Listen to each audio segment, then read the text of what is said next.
if you go to a dentist, if you hire a plumber, in all the professions, there is value added by the professionals as a group compared to doing it yourself or just randomly picking laymen. In the investment world, it isn't true. Well, I've said in the annual report that I've known maybe a dozen people in my life, and I said there are undoubtedly hundreds or maybe thousands out there, but I've said that I've known personally a dozen where I would have predicted or did predict in a fair number of those 12 cases, I did predict that the person involved would do better than average in investing over a long period of time. And obviously, Charlie is one of those people. So would I pay him? Sure.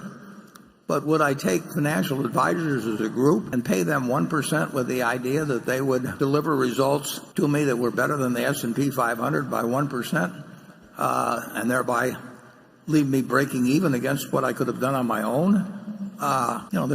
There's very few. So it's just not a good question to ask whether, I'd pay Charlie 1%. That's like asking, whether I'd have paid Babe Ruth, 100,000 or whatever it was to come over from the Red Sox to the Yankees. I mean, sure I would have, but there weren't very many people I would have paid 100,000 to in 1919 or whatever it was to come over to the Yankees. So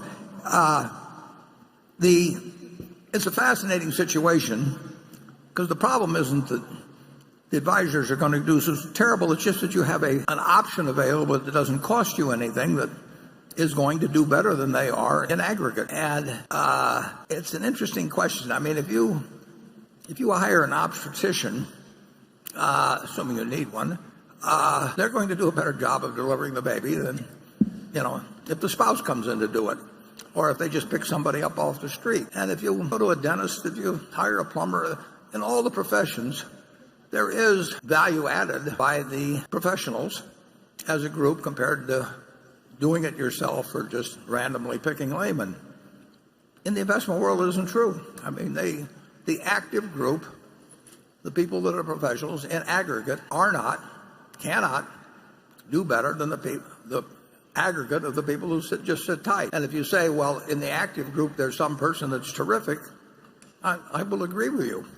But the passive people can't all pick that person, and they don't know how to identify him. So it's even worse than that. The expert who's really good, when he gets more and more money in, he suffers just terrible performance problems. Yeah. And so you'll find the person who has a long career at 2 and 20, and if you analyze it, net all the people have lost money because some of the early people have had a good record, but more money come in later and they lose it. So the investing world is it's a morass of wrong incentives, crazy reporting. Would do better than the S&P working with $100 billion. I would answer that probably none of them would. I mean, that would not be their prospective performance. But when I was talking of them, or referencing them, and when they actually worked in practice, they dealt generally with pretty moderate sums. And as the sums grew, their relative advantage diminished. I mean, it's so obvious from history. The example I used in the report, I mean, the guy who made the bet with me, and incidentally, all kinds of people didn't make the bet with me because they knew better than to make the bet with me. There were hundreds, at least a couple hundred underlying hedge funds. These guys were incented to do well. The fund-to-fund manager was incented to pick the best ones they could pick. The guy who made the bet with me was incented to pick the best fund-to-funds. And tons of money, and just with those 5 funds, a lot of money went to pay managers for what was subnormal performance over a long period of time. And it can't be anything but that.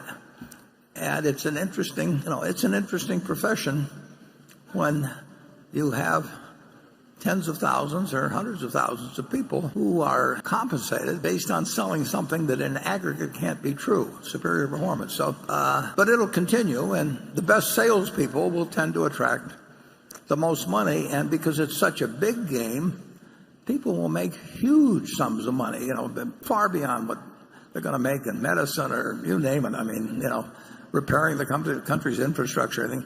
I mean, the big money is. Huge money is in selling people the idea that you can do something magical for them.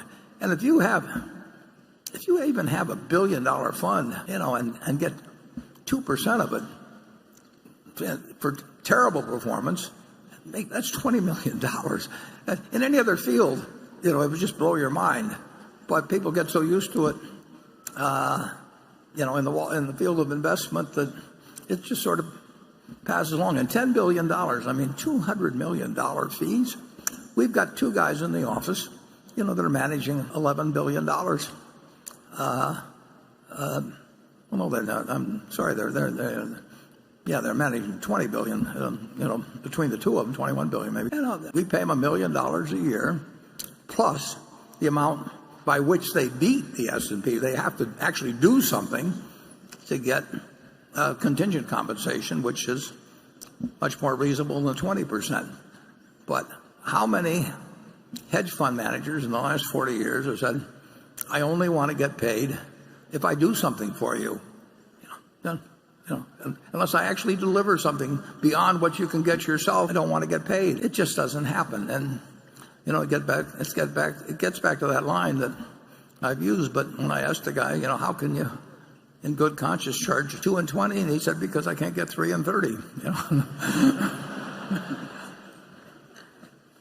Any more, Charlie, or are we used up our... I think you've beaten up on them enough. In the HBO documentary, Becoming Warren Buffett, you had a great analogy comparing investing to hitting a baseball and knowing your sweet spot.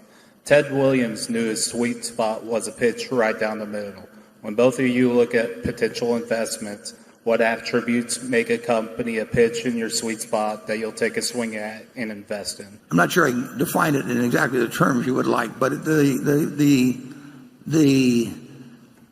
we sort of know it when we see it, and it would tend to be a business that, for one reason or another, we can look out 5 or 10 or 20 years and decide that the competitive advantage that it had at the present would last over that period, and it would have a trusted manager that would not only fit into the Berkshire culture, but that was eager to join the Berkshire culture.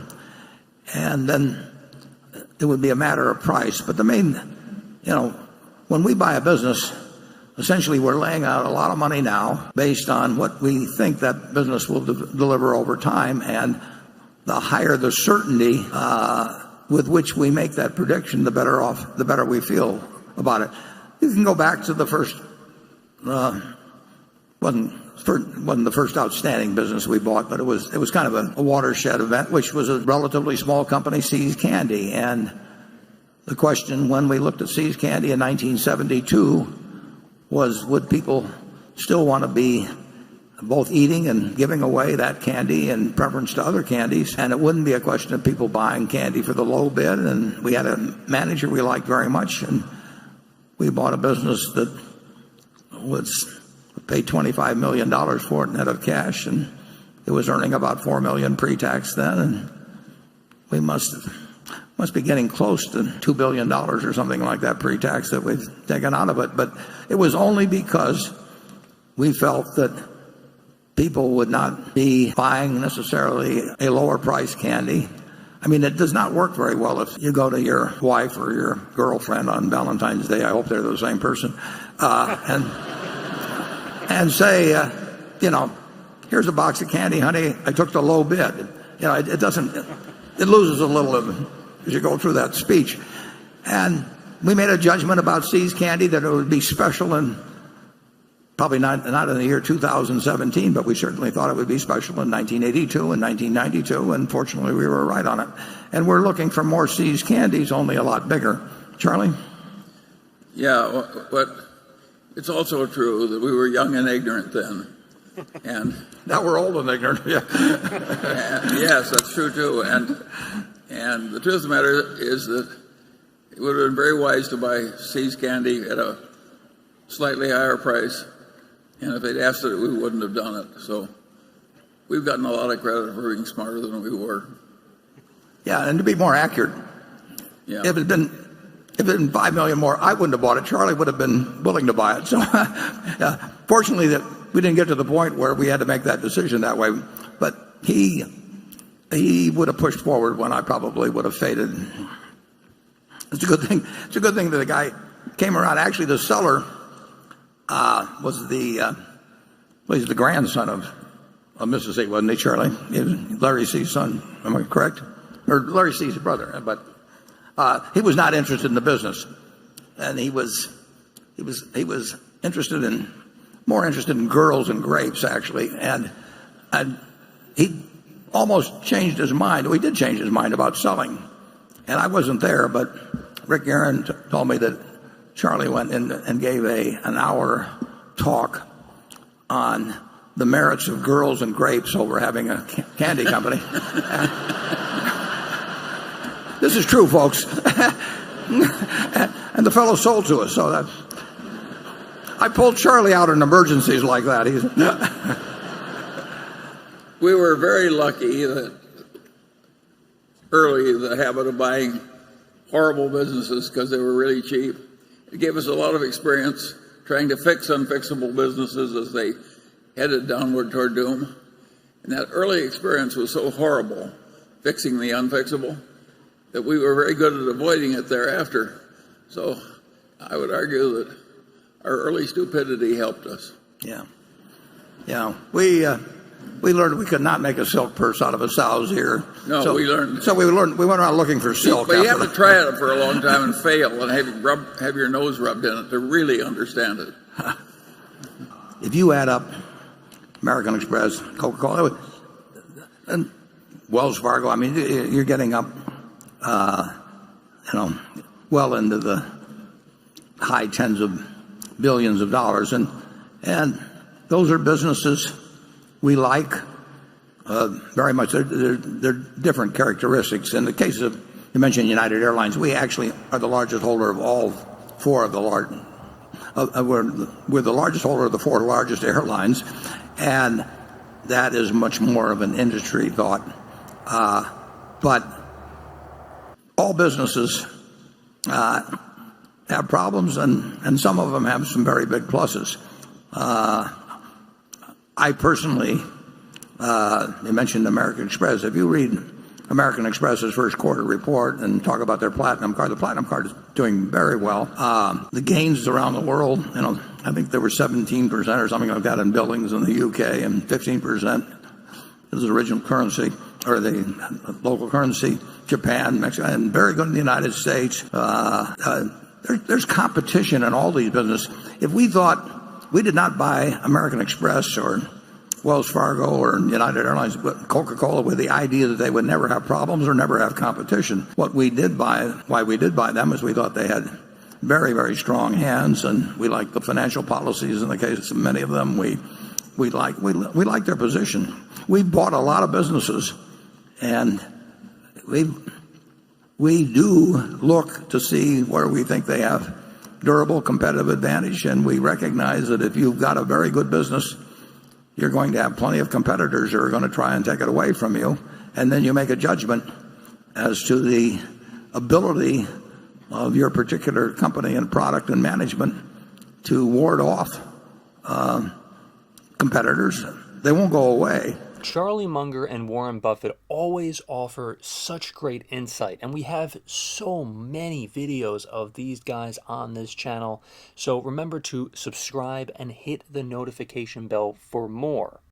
And I really do appreciate everyone checking this video out. Remember again to leave a like. Please subscribe. Thank you so much for watching, everybody, and I will see you, hopefully, in the next video.